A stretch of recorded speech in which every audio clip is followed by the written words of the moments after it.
and I'm going to post these on the website. So, it'll be a resource for whomever, whenever they want to go back and look at them. But anyway, Mark, for the recording and sake of that, thank you again for doing this, for your time and interest. And again, tell us a little bit about yourself and jump in for week 3 here. Yeah, sure. Thanks again for having me. I look forward to going over a couple topics and picking your guys' brains on these. So I'm zooming in from South Riding, Virginia again, where I'm the varsity coach at Freedom High School. Been on staff since 2008 and just moved up every couple of years. Was a JV coach, then eventually the varsity assistant, and I've been the head coach now since 2015. So with that, I mean, I'm also coaching on the showcase travel side. So still like in this third week, I mean, I'm going to probably lean more towards some high school topics, but I've strategically tried to blend in like some parallels that I think are applicable for travel. So with that, the first thing I have up there is talking about, building arms, which I assume is of interest to everybody. So, the first bullet here, pitch smart March versus pitch smart June, which is obviously just sort of sarcastic, like that doesn't exist, right? So pitch smart, which is great. It's the only thing that does exist right now to guide it. I think the problem with that is you'll find like a well-intended dad coach who's at a tournament in March, 12th, and he believes that his 12-year-old or whatever age, 14-year-old can throw up to those number of pitches. And obviously, there's some qualifying points. If you look at Pitch Smart, there's a lot of little data in there. If you just chat GPT it or Google it, you just get the chart. So, I mean, they have taken that into consideration. But in general, my takeaway here is even at the high school level, where when we get ready to play, which I was just telling Tim before we started, we have a scrimmage on Wednesday. So we're not going to have anybody throw more than 45, 50 pitches max, 2 innings, maybe 3. True. We're also doing that for developmental purposes. So I'll admit that, right? It's a free pass for me to like see guys. But also they're just, none of them are ready enough to where we feel like we need to extend them. We don't play a meaningful game, even though I just conceded Tim that I think is this, I'm embarrassed to say, I forget the 16th or 17th. I have to look back what our opening day is, but it's opening day out of district. So, I mean, we have multiple weeks. So for me, just like sort of a prized horse in like the Kentucky Derby, I want to look at whoever my best arms are. And I mean, it's a marathon for us. So I'm going to do everything I can to build them up for district play. Like for us, I've always looked at, our high school season, it's one big pool play. Everything's pool play. So I treat it like if I was back in 13U or 14U. Our championship, I mean, there's a specific date. It's not until May. So I know it's not in April. Sure as hell is not March. So I don't want anyone to be fatigued. So that the first bullet really, and even the second bullet is just talking about, pitch smart, which was a great concept. There's a lot more to it when you look at, you got to take into account the month of the year as your guide. You have to take into account the workload that week. And going down to that last bullet, then this is separate from just, because building arms is, part of like looking at pitch smart, but then it's like, how do you build them up? Well, for at the high school level, we basically take 8 minutes of dynamic warm up, then 7 minutes of arm care, maybe basically Jaeger bands. There's some different stuff that we'll do. And then 15 minutes to throw, maybe longer if it's a long toss day. So for us, it takes more than a half hour just to get the arms loose. So if we're doing defense that day, right, it's a necessary evil to get it loose. One, so there's no injury, but two, back to the concept of building arms, like we're in our, 7th practice. So we're going to practice 60 times. We actually can make velocity gains, maybe not day to day, but week to week, we can make velocity gains. So, and you just take the most least insignificant arm you can think of, maybe like a left fielder arm, let alone our catcher, our shortstop, right. My thought would be that whoever that left fielder is, their arm, if we do this the right way, he could gain 3 to 5 miles an hour by the time he gets the ball hit to him in the regional championship, and he's got to hit the cutoff, and we get the bang bang play at the plate. So, we put a real big premium on being smart. One, yeah, from arm care standpoint, but two, I mean, it's a good chunk of a season where I think we get enough time where we can really be meticulous and make those gains. And I think there's big parallels in all this. Certainly Even more so maybe when you dumb it down to like the 13U, those guys are in season right now practicing.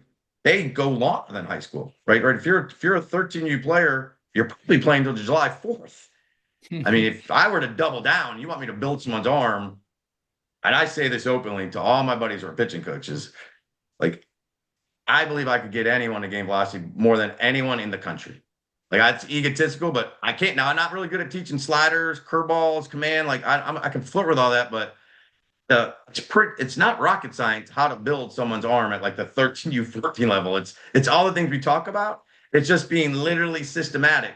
The Yeah. reason the 12U, 13U, 14U, because probably because they're only awarded, so much time on their field. So for them, they don't necessarily they probably don't want to dedicate this time. The only way to really dedicate this time is if you do a lot of prep work off the field. So like here, if you're in Loudoun County, you get aside, there's a field called Brambleton. So if you're aside Brambleton Park and you're on it at 6 p.m., you got to get off it, at 7:45. The coach's head's going like thinking, well, when are we going to hit? And we got to do our first and third. So for them, my coaching point would be if that's a concern, why don't you just have your kids show up at 5:45? There's an open area, just stretch, do all your Jaeger band. When you get on the field, literally start throwing so you don't waste that time, but more so you can win the marathon at the end of because they have the equivalent, whatever their big tournament is at the end of the year, like build your guys' arms to the end of the year. Yeah. Um, so throwing's obviously a big part of the game. How about that? Like as the caveat, like throwing doesn't matter what position you are, it's a big part of the game. Mark, And I, just and I, tell us, I just pardon the interruption. Just yeah. tell us a little bit about your staff. I mean, you got POs. Do you have any? Obviously the big question becomes you got your shortstop that's also your best pitcher, and just talk to the folks about how you kind of manage the positional players as well. Yeah, so we do have POs on our currently on our staff. In high school, we've got 6 POs in the program. Wow. Um, 2 of them are parked on JV right now. And to be blunt, so they're on JV because we have some 2A guys on varsity. So we'll let that just play out for a couple of weeks to see are the 2 guys on JV, can they actually work out, into the varsity, rotation. Um, so those guys are obviously a little easier to manage, to be blunt. And they're in a super robust program. We've got the benefit. Like I said this, during week 1, our actual pitching guy on staff, I mean, that's what he does for a living, like full time. He's retired from pro baseball after 10 years in the minor leagues with the Astros. He's complemented by another guy who is also a pitching guy, was a pitching guy in college and does pitching lessons as well. So we got 2 of those guys. And then we got a third guy who was a college coach. So we've got 3 guys. And Arguello is the main guy, but I mean, he's surrounded by a pretty good staff. So those POs, their program are, is run, similar to how you think a college program would go from just an arm care. They're really good at holding runners. They're really good at PFPs. We fight in a healthy way. They fight for time with the infield coaches to make sure they can get on the field to do the PFPs and they're not just doing them in the outfield. So they have their healthy battles. And I'm sort of like, they come to me to separate, their little fights. Like, hey man, we need 6 minutes on the field. This is bull crap. We keep doing all this in the bullpen. And I'm like, all right. So then I got to like run interference with them. But the 2A guys, yeah, that's always it's a tough battle, right? So, and we've got a couple good ones. Honestly, some of our 2A guys could be some of our better pitchers this year.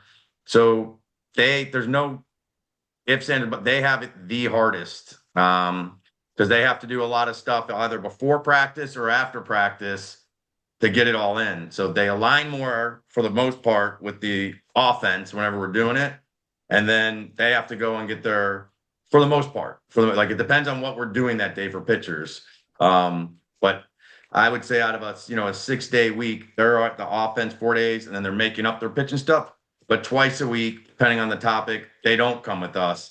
If it's the first day they're installing, and talking about, breath work. Like if we're introducing something to pitchers, they just go to the pitcher stuff. And then likewise, the offense will leave. All the guys get in the car. They're going to Chipotle to eat together. And those 2 guys are staying after now to hit because they didn't hit that day. So they have longer days. I Yeah. mean, that's really how it is. And then we got to be smart, of course. about their arms. So you'll see those guys take a lot as the season plays out. They'll do a lot more dry reps, from the defensive positions. We have a couple guys that, depending on how effective they are on the mound, it might shift where they're at. As far as third base, maybe doesn't make as much sense. So maybe first base could be a better position, or left field. Trying to like eliminate from a technical skill standpoint. I don't really like the idea of like a third baseman who pitches, not practicing double play turns or not practicing fielding bunts and throwing on the run. And there's some necessary evils that you have to practice at that position. Fielding and throwing home. Whereas you could just, not to be condescending, but you can still track fly balls and just not throw today. Or, first baseman, just catch and pick. And you just don't have to, even if we're practicing cuts from the outfield, you're going to catch it and practice how you throw, but don't actually make the throw to the catcher. And that takes a lot of communication amongst our staff too. Yeah. Back and forth saying, hey, keep an eye on Zach today. Hines is not gonna. We agreed as of yesterday. We all walked off the field, so that saying he wasn't going to throw today. Don't let that lose sight now that we have 32 kids running around the field right now. Like let's keep track of that overzealous kid who might get too excited. Yeah, yeah, yeah. Zach, how about you? Give us a quick rundown of your staff, what it's looking like. Yeah, so for me right now with our young guys, I've got four primary arms, and then, really we've got some young guys this year in our JJV program. So it's just trying to figure out kind of who's going to be more of our back end relief guys.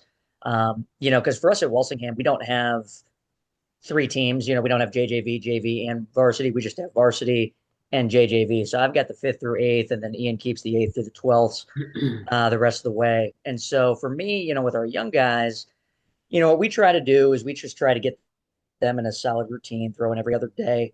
And we really place a heavy emphasis on our catch play. Especially with our young guys, they may or may not have had that experience of really having a good routine to go through. And so, that's my biggest thing with them is, these first couple weeks, I'm right there the whole time. And that catch play might take 15, 20 minutes just to get it right. Because it's like, the last thing, that I want is a young kid trying to, do too much. And next thing you know, he's out for 3 weeks. And, I only have 15 kids. You know what I mean? Like we have 32 right now in the whole program. So just being such a small program. So, that's something that we have to do a lot. And so when it comes to bullpen work, a lot of times, because it's usually just me. And then if I have a volunteer with me that day, that we can kind of divide and conquer. But when it's just me, I'll usually go over and manage the bullpens and then have my other guys walking through their daily routines on defense or dailies off tees and flips. So it can be a little bit of a management thing for sure. But, Ian did a great job helping me kind of figure that out when I first came over. And, he models that pretty darn well in the varsity. So we're pretty fortunate. When I think of Walsingham, I always think of that dude shortstop or center fielder that is a hell of a pitcher too, right? And so he's going to hit in the top three guys. And if it's a tough spot, the shortstop or the center fielders coming into pitching are always good. So absolutely. I mean, this year obviously we got Swanson as a senior heading off to JMU, and then Chandler Howlett's our shortstop this year, but he'll be another arm that we use pretty frequently. And we have a couple other guys that are going to get some burn as well. So we're excited. Does your shortstop come in to close games, Zach? Say it again. I'm sorry. Does your shortstop come in and close games for you? Occasionally. Chandler actually ended up being kind of our third arm last year in terms of as a starter, early on, coming over from public, getting used to, playing 30 plus games like we do, was definitely something where, getting him up to that 50, 60, 70 pitches was a challenge just because his body just wasn't used to it, and we had a catcher come over as well, same type of thing. He'll probably end up doing some starting for us and one of our younger guys take over at short while he's pitching. So, and Matty can play some short as well. So that helps as well. Coach Day, you have POs this year? What was the question again? Do you have any POs, guys that just pitched for you this year, or all your guys two-way freaks? No, we got some two-way guys mostly. I mean, most of that guys we had a slight down turnout this year. I think we had probably 14 kids come out, and we probably should have got rid of one of them, but we kept him anyway. So I mean, but we got two or three guys that can throw it a little bit. Man, yeah, something in the water down there. I mean, you over the last few years, you produced some hard throwers down there, right? Yeah, we got. I mean, number one guy who's a center fielder too, because he's committed to NC State, and he can really bring it. So I mean, but he didn't really come into his own until between his sophomore and junior years. His freshman year, he didn't pitch much at all. And then I don't know how many times I gave him crap about this, but he went to a showcase thing on a Saturday before we had tryouts on a Monday. His Yep. sophomore year, and he couldn't even throw a ball for a week. And so I told him I told him in front of everybody, I said that, if you can't do no better than that, I'm gonna put you on JV. But he was, I mean, it started as a freshman, but he throws about, he's topped out at 95, 96. Wow. And he can throw it, and he pitched really well last year. He beat, he threw two no-hitters last year, one against Tungsten, and then he pitched against EC Glass in the regional play-in game, and he pitched really well against them. But he's pretty good. Yeah. Well, Mark, I would cry foul if I was in your region with you having that staff like that. There's no way, man. That's unfair. It works out pretty good. I mean, so we'll see. We'll see what happens. Where are you getting all that NIL money to pay those guys? All All right, right, let back to you, man. Let's roll.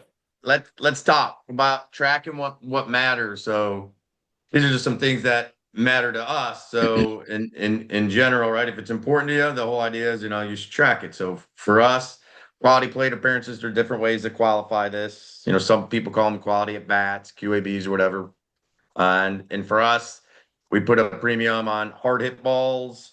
Doesn't matter. And we actually have a female manager that'll do this for us. She comes from a baseball family, so it helps. But I mean, kids can do it too, but I'm just saying it's one of those things where it keeps her busy in the dugout, and it's just a matter of, and we explained to her, doesn't matter if they get a hit. Like sometimes a hit is not an actual hard hit if they get a flare. So we want to literally track every time they hit the ball hard, whether it goes to the right fielder, pitcher, or otherwise. Obviously, base on balls is a good one that will track. HVP, hit by pitch, move a runner, whether you're moving a runner on a sac fly or bunt.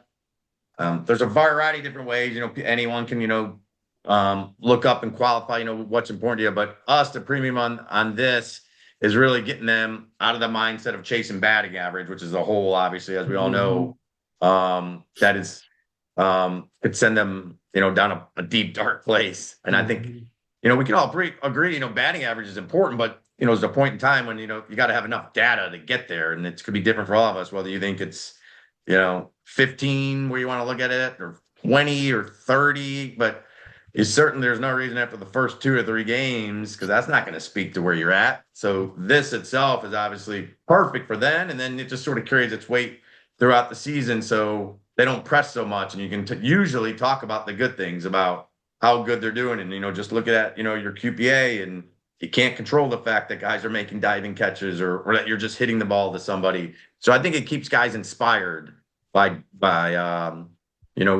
if you're able to track this, and then we'll usually the next day either just post it. We've done it different ways each year. Sometimes we'll just post it next to the practice plan that's in the dugout. Just here's our QPA leader from last night, and we'll do like the Olympics. Here's the gold medal, silver, bronze, or we'll just verbalize it. As we have our quick plan of the day, we talk about practice. For about 60 seconds. Hey, I'm sure you guys saw the practice plan on the wall. Here's the highlights for today. Also, want to send a shout out to Kenneth Day, who led us in QPAs yesterday, and everyone does quick round of applause for that person. Time to the plate for us when we're training our pitchers, it's 1.31 or better, whether they slide, step, or knee to knee. We want guys to be in the 1-2s, but this would be the whole. So for us, the 1.31 would be like, if you have any hope of pitching on our staff, like you got to be here. Like a 1.32 isn't going to work for us. So this is literally like, if you're bad here, hopefully you got good stuff. But if you got good stuff and you're 1.32, we just, when of course we're a little sensational about it when we talk to them about it, like, hey, we're just going to sub for you when someone gets on. You can pitch with a 1.33 to play, but as soon as someone gets on, we're just going to have to sub. So we can't let you know. And usually so then, like anything, we'll time it. You just start timing it in the bullpen, right? While we're throwing the bullpens, and you'll see it drop real quick from 1.33, all of a sudden 1.27, 1.26, and most of our guys might start off in the like a 1-3, but all of them are going to end up being 1-2 something. And like anything, once they realize that it's something that matters, and this would be the same, when you bring it down to like a 13U team, they figure out how to do it, right? And so back to me saying we don't have a meaningful game for 30 days, between our inner squads, bullpens, we'll definitely be charting this, talking about it. Like we'll post it in the innings. So Ryan Descharmy is going to come off the mound at PBI, go in the dugout, and up on the wall. Like all of his times are going to be sitting there. Now we won't bring it to his attention if he's 1-2 something. We're not going to talk to him. If he's 1-1, we'll compliment him. If he's anywhere in the 1-2s, we're not going to say anything because that's just where he should be. If he's 1-3, 1-3-1, we're going to go up and be like, hey man, look, we just want to draw your attention to this. Maybe we can be a little quicker to play because it's just a scrimmage, but we'll bring it to their attention. Chase rate. So this is one where we'll have a sub or a PO sitting back there, basically just letting guys know when they're swinging at bad pitches. I mean, Major League Baseball, they have all kind of crazy sabermetrics, but really anecdotally, we can all sort of tell when you chase a pitch.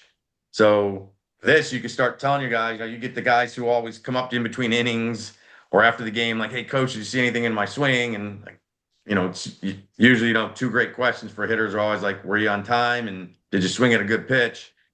And if they swung at a bad pitch, the overwhelming majority of loose baseball fans, even grandmothers who come a lot, can pretty much tell if you swung at a bad pitch.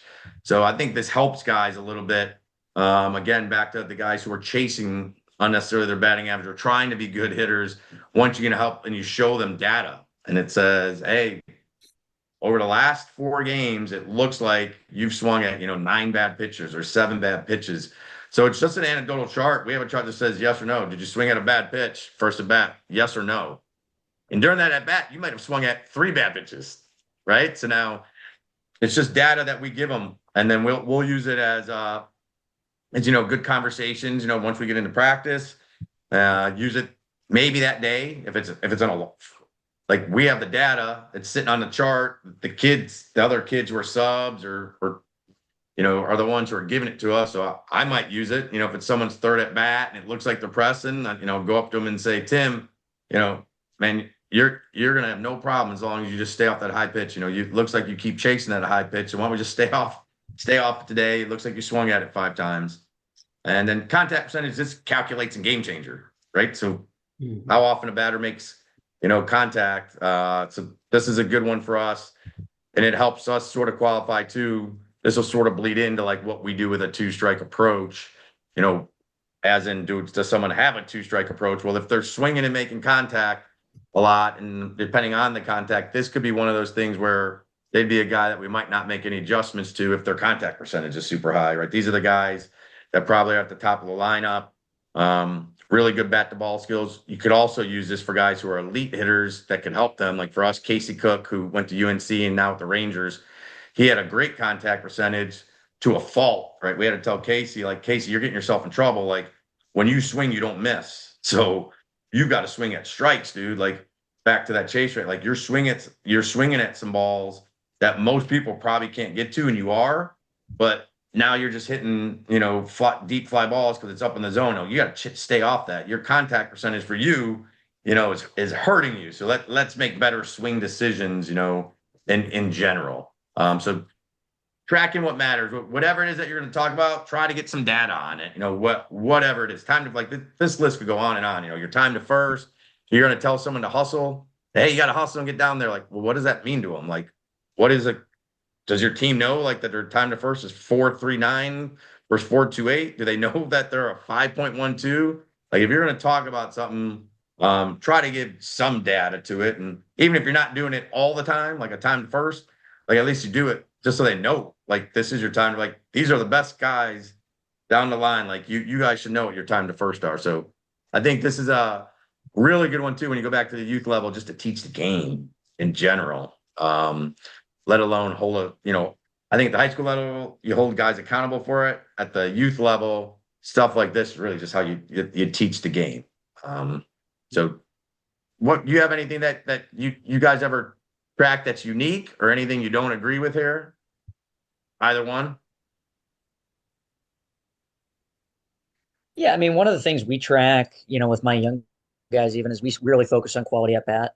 Yeah, I tell them straight up, like, guys, I rarely, if ever, will look at your batting average because, with our season, even playing 15, 16 games with our young guys, like, I want them focused on learning how to be part of a team and learning how to enter our program and learn how to be part of it from the day they walk in. Even if it's a young guy at 11 years old, it's like, dude, did you do your job today? Were you on time? Did you swing with intent? And did you do your job? And when we've been able to get that buy-in from our guys, especially last year, we saw so many of our guys play looser, I felt like, versus, the guy who's 0 for 2 and man, that third at bat, he's coming up, squeezing the life out of the bat, trying to do too much. But if we got them focusing on just, hey, did I help the team today? Right. I felt like it simplified things and allowed them to understand that piece. So that was something we really focused on as an offense this past year. And, having so many returners this year, that's something we're really focused on now. Coach Day just tracks how many guys throw 90, apparently, from what he said earlier. He's just like, yeah, we track it.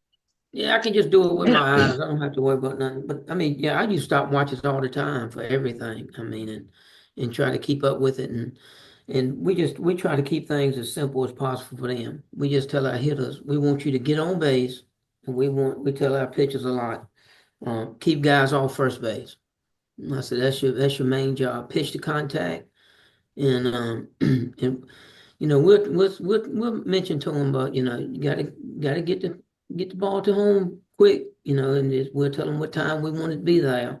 Because, some of these guys will run, and I usually just keep up with those kind of things and just mention it to them as we go along. But, you know, holding runners on, I try to keep that at a minimum, really. Just focus on getting the guy out at home. I mean, that's one of the big things we do. But, I tell all our guys, I said, your job is to get on base.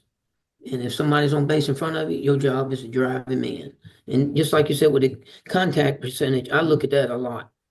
I mean, if they swinging and missing a lot, they're not going to be on the field too much, or they're going to be at the bottom of the lineup. Yeah, right. That's like you either have the hitters who they know their exit velocity, they know Oh, they're on yeah. hit tracks, but it doesn't translate. Or like you said, the pitch contact. Yeah. We inter squatted Saturday. We have a kid who's mid 70s. We have another kid who's really twitchy, 83, 84. If he went just based off Saturday, the kid who's 83, 84 isn't going to pitch as much as the other dude who was just filling up the zone and getting outs and getting outs. Like, he wasn't just even filling it up, right? I mean, at the end of the day, like, if people can't hit you for whatever reason, like, you can talk whatever your spin rate. Now, I do think the reason they can't hit this kid is because he's under the radar. He doesn't have much spin. He lives below in the zone. And, so I think he could be really effective for an inning or two. Mm-hmm. But the other guy, yeah, it's like that's the guy that looks good in a showcase, or PBR would love to get all his metrics, but dude, he couldn't find the zone, and then he got behind the count, and dudes were hitting doubles off him. Like, but again, it was just one day. But I'm just saying, if that was the one day, it's 5-6 miles an hour faster, but it doesn't look like he's going to be in the line. He wouldn't be the guy we'd go to if Wednesday wasn't a scrimmage and we needed some other bullpen. I'd go back to the dude who's 6 mile an hour less in high school.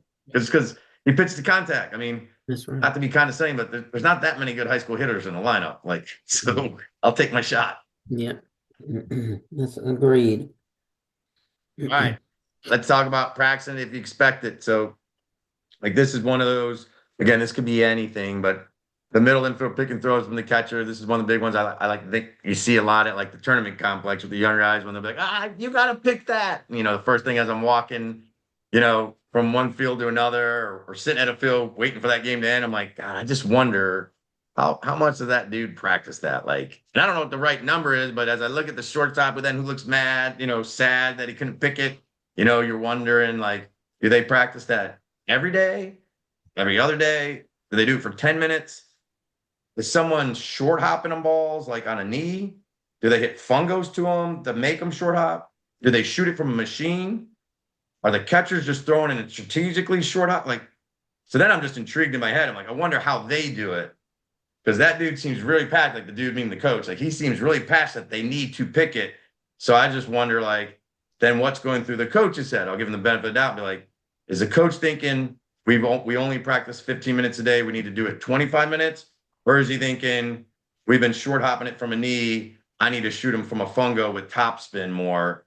And I hope it's not the whole just like, you got to be able to do it, period. Like, because that's not going to work. Like if you expect them to do it, make sure, you're practicing it. So back to like holding runners, whether it's, guys are stealing on you and then barking out like, hey, you got to hold him. So then it comes back to, do your pitchers hold runners every day?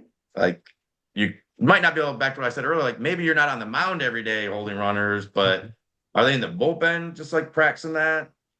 How many days do they get on the mound to do it? How many days is someone stealing against them?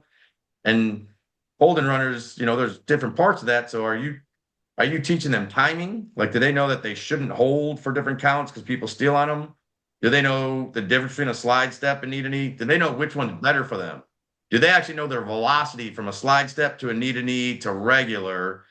Do they know how to pick over? Do they know that it's not a balk if you don't come set and pick? It's alarming to me how many people seem shocked at the 13U level when you start teaching them that. Any of those guys, once that they can start to steal and it's bigger bases, and you tell them like, yeah, no, you have to stop when you pitch, but you don't have to stop when you pick. You could come right as getting set and just pick over there. You can pick from the leaning over position. Like there's so many different ways to pick.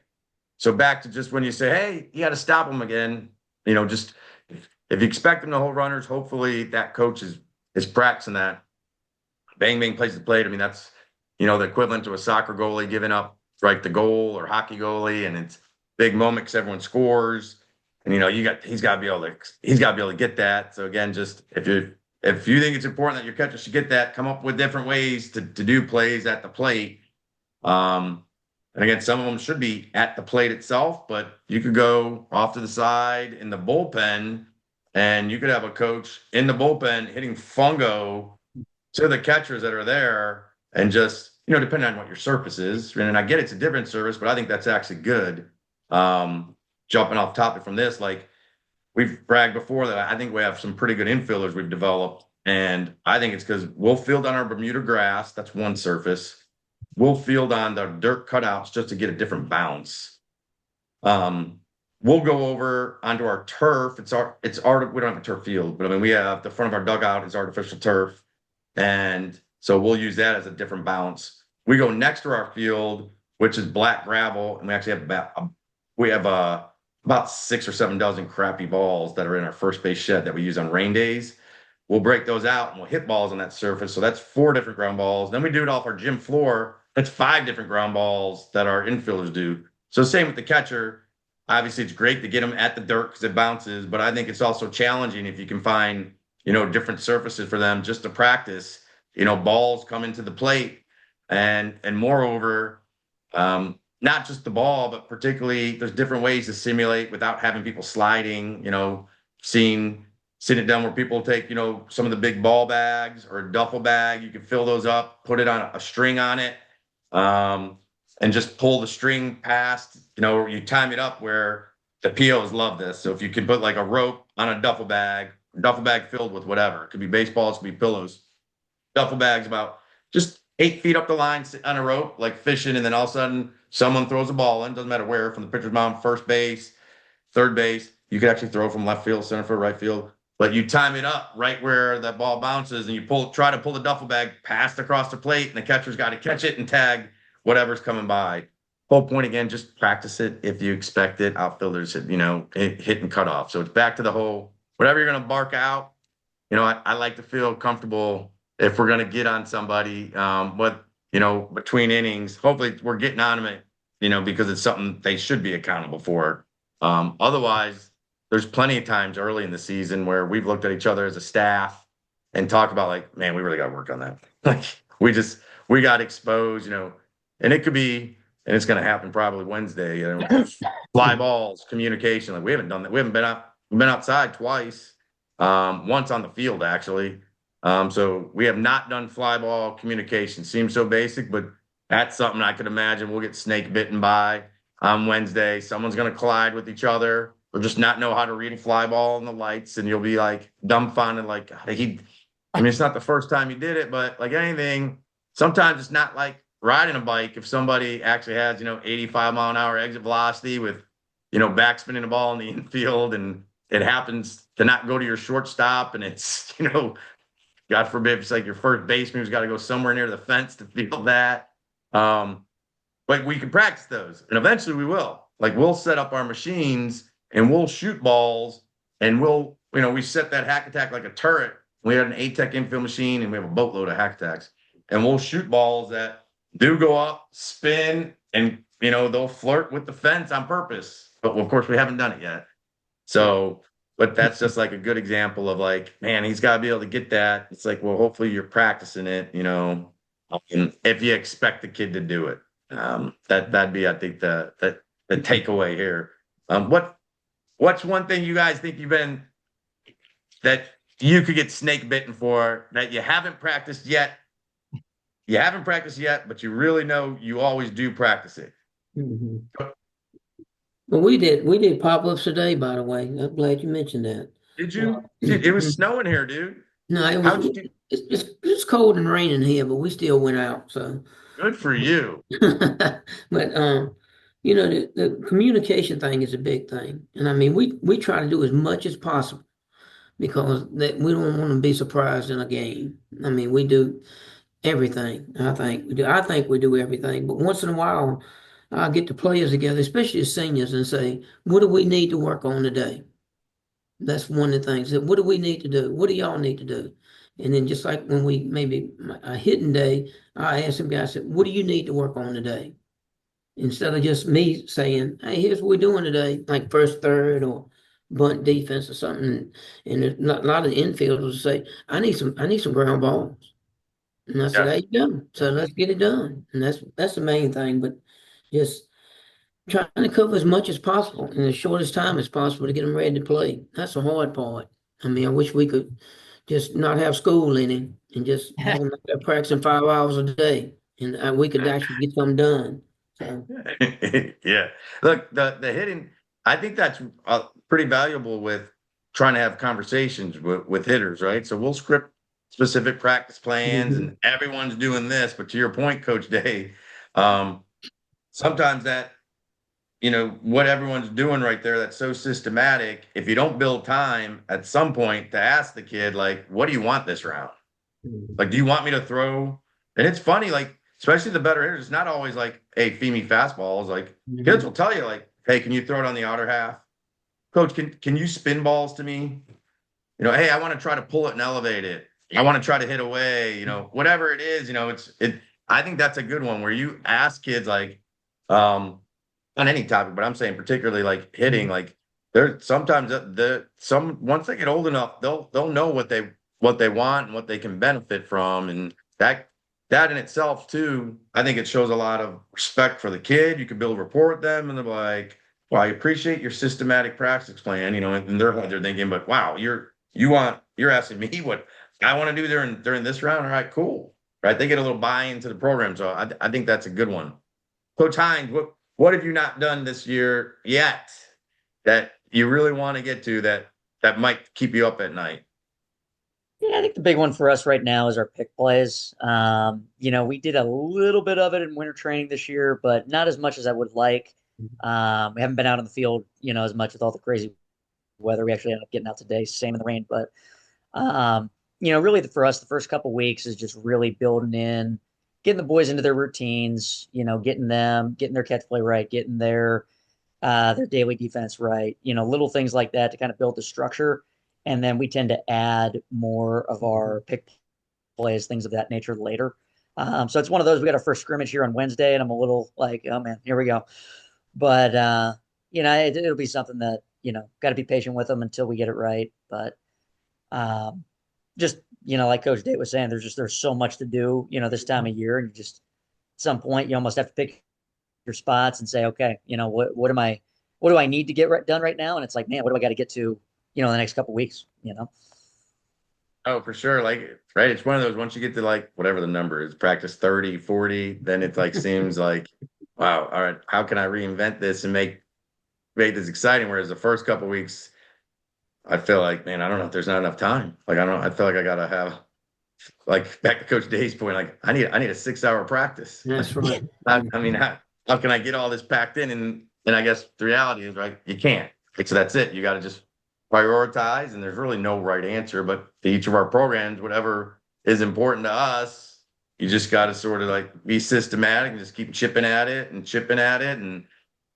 but value whatever your important game is. For me, it won't be till the first district game. So, which I don't remember when the date is, but I sure as hell know I got 6 or 7 games before that. So as far as I know, I mean, if I look over my phone, I can figure it out. But Mhm. there's no meaningful games for me this week or next week. Playing games, but there's no meaningful games till our district play. So um, that's the only thing that allows me to not be too stressed when we leave every day. And it's like, we got to do X, Y, Z tomorrow because we didn't do it. It's like, well, we've got enough time before it really matters. And even those district games, like I said earlier, that's still just pool play. Right? At the end of the day, you just want to be in the hunt. For at the youth level, you want to typically, if you're a good youth team, you play on Sundays after 1 p.m. Like if anyone's like, hey, is there a good team? And be like, do they play on Sundays after 1? And people are like, what? Like, because of church? I was like, well, no, I mean, all the best youth teams are playing in like like the finals typically aren't 9 or 10 a.m. if you're a good youth team. So for us, at least in the public school, if you're pretty good, you're still playing baseball pretty close to Memorial Day. Like, you want to know if you're a good team, it's like, hey, did they practice on Memorial Day? I'm like, what do you mean? Is it illegal? Like, no, I'm saying, do they fix? Are they like, if you're a good public school, you practice on Memorial Day. Like, that's how you know if the team's good. It's not the PBR rankings or anything. You want to know if they're good. Like, how often do they practice on Memorial Day? That's what I want to know. And I'll tell you if it's a good, if they're pretty good. That's a good sign. Like, you want to be conflicted on Memorial Day and, have to plan around your barbecues because you got to pull off a high school practice. That's a pretty good sign. It's, What do you guys got?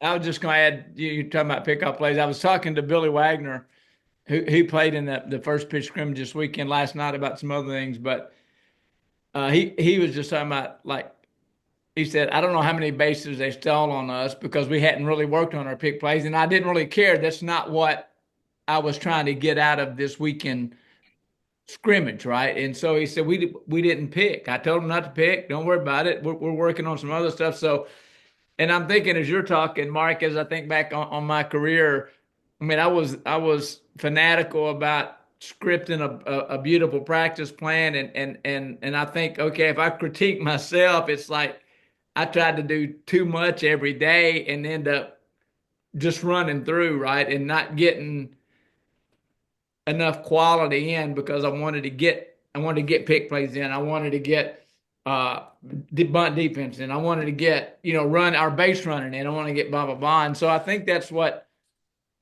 the great coaches or the strategists that can kind of step back and say, like Coach Day said, like, what does my team need to do to get better today? Not what do I think they need, not how much can we do, how much can we work on, because I always hated when we looked like crap in the field and it looked like we never practiced something and we had, it's like I always Sure. like, hey, we shouldn't have been exposed there because we practiced it, but maybe just because we did it 10 days in a row, but we only did it 10 minutes because that always the time we had doesn't necessarily equate to productive reps or whatever. Anyway, you just have to prioritize, like, what is the most important things, because high school coaches, there's not good enough weather or enough time to do it, right? So you got to pick No. out those 2 or 3 things that you value and or just say, hey man, what does my team need to do to get better today? And it may be completely nothing to do with a practice plan. I don't know. Well, here's a good one. So we've had 7 practice if you count the first couple of days of trials. Either way, like day 7 was today, and it was day 6, 5. Either way, we did base running at first base, and third base, and like the way I sent out the practice plan, the coaches always either reply to email, text, or they said, hey, there's no second base on here. To your point, I said, well, there's not enough time. Like, we can't do second base. So then post the practice plan. 2 days later, base running, first base, third base. To their credit, they said, hey, there's no second base. I said, well, I don't think we've done it enough yet to where, they possibly can't get it wrong. Like, I still think we're just scratching the surface. Like, when you talk about secondaries, delayed, lefty first moves, dirt ball reads, all the different facets at third base, like let's just crush those two bases, right? We need to put a premium on how do we get a guy from first to second. And then obviously when they're at third, it's super close. There's a lot of facets, I think, to second base, but I think it almost kind of works itself out. I mean, there's not too many. I mean, you get an 11U player, if a ball is in the outfield, typically they're going to run home, right? So same thing in high school. If they get a dude to thump a ball. So bottom line is we have yet to practice base running at second base. Now we're talking about, I'll make sure it's in our practice plan for tomorrow, so we play Wednesday. But literally, we just hadn't done it. To your point, Tim. But it was conscious on my part. I was like, I could put it in there. We could do 10. I was like, we're not going to do it. Let's go back and do first and third. And then also funny, I'm conceding to Willie Wagner's point. We haven't done, we don't have any pick plays, to Zach's point or your point. So on Wednesday, there's a very good chance that we don't do a great job of rolling runners, and they'll just run like if PBI wants to. If that's a thing that we can't flirt with a little bit tomorrow, it's just one thing we're just going to have an open conversation with guys about. And if I can't get to tomorrow, then we might just say, hey, let's just focus on filling up the zone, throw strikes, be quick to the plate, because we've done that, but we haven't been able to practice it. So, I mean, it is what it is. That's where we're at in the season. So that's why you set up the scrimmages, right? So we'll have to embrace everything else that we have had the chance to work on and just, concede that and let's see what happens with that. So there's only so many hours unless, you're, not in school and your kids are, at one of the academies where they do baseball for 6 hours a day and they do online school, which, us on here, aren't in that boat right now. Yeah. The other thing is you can't, each team is different, right? Each year is different. So you can't apply last year and this was we practiced well and got all this in and whatever. It worked for those guys. It doesn't mean it's going to work for the crew you got this year. And I like things to be too square and circles and in the right spot, and that's why, I'm practicing. We did base run every day for a few minutes, but we did first, second, and third, right? And so yeah, I've been better off saying, hey, man, today we're running first base is this.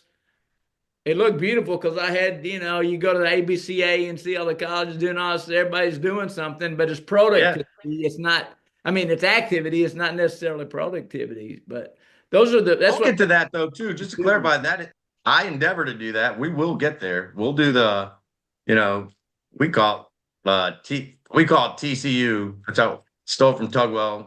Yeah. He stole it back when Slosh was at TCU years ago. Everybody does it, but in general, we'll have all kind of base running drills, but then even base, not even just the base stealing drills. We'll have live hitting, which I'm not a fan of because it's a drill kill. But if you have live hitters and everyone's doing something, so where we'll have live hitter, we'll have guy on deck actually doing breath work and tracking pitches. No one's around them talking to them. So you got two guys engaged. You got the guy on first base who's acting like no one's in front of him, reading the ball off the bat. You got the guy at second base. He's out and on by himself, like the ball's off the bat. Third base, all of a sudden, you've got 6 offensive guys who are doing something, productive. And then separate from that, I know what you're talking about. We'll have guys just practicing home to first, running first without base. So we'll do all that, after we plant the seeds for, these first couple days. And then, and that is what I'd prefer to. We could be we'll do what you just said though, Tim. We'll have, it'll be 2-minute stations actually. We'll do at some point, we'll get far enough in the season where we'll do 2 minutes at first, 2 minutes at second, 2 minutes at third. And even with that, you can't even do everything, right? So if you're the coach on our staff that's assigned first, the rhetoric will be like, hey, does anyone care? Like, what's the priority for today? And if it's Coach Caroline who does it a lot, I'll be like, Glenn, just keep track, whatever you're seeing. So, and maybe he just focuses that day, like, oh, I'm gonna do lefty first moves and dirt ball reads. And he won't do anything else. But he knows we're gonna do it again, right? To your point, we do base running almost every day. So then the next day, just hopefully he's making note, like, all right, well, now we are gonna go over, difference between new school or old school lead or whatever it is. But Mhm. that's when we will do the whole a little bit, a lot, and just a couple minutes at a time. We'll just hit on it, and hit on it. Yeah. Yeah. That's just tough. It's tough for high school guys that you have different levels of talent and understanding. And Zach, I would have 25 to 30 for a JV and a varsity. And so there's a big gap between the senior that's been around and the young kid, and you're trying to get them in groups. You can't stick all the young guys together who don't know. You're trying to mix them up, and it's just hard you can't do it fast because you got to teach some of these guys. It's just, I do not miss it, guys. Especially this time of year with the bad weather. I'm enjoying not having to worry about practicing indoors right now. But anyway, enough of that. What else you got, Mark? Anything? It's the throw at you guys. That it just dealt my cards to you there. Yeah. You guys, anything else? No, I think we're good. I appreciate you doing this anyway. It's Now, really, listen, man. it's fun. Yeah, appreciate y'all. You're welcome. Again, this is Mark's idea. He gets the credit, and he is a wealth of knowledge, just like you guys you are. And appreciate Yeah, you. thanks for letting me pick your guys' brains, Zach. Ken, Yeah. this has been great. Yeah. And so anyway, thank you. Mark, I'm guessing, season starting and everything else, we probably should suspend this until maybe some other time, right? Everybody's Yeah. going to be busy. Yep. Yeah, let And everyone get after, start crushing their high school season, and then we'll yeah. revisit this again another time. And they'll be on the website. But maybe again in the fall or winter, let's kick this thing back up. So Love it.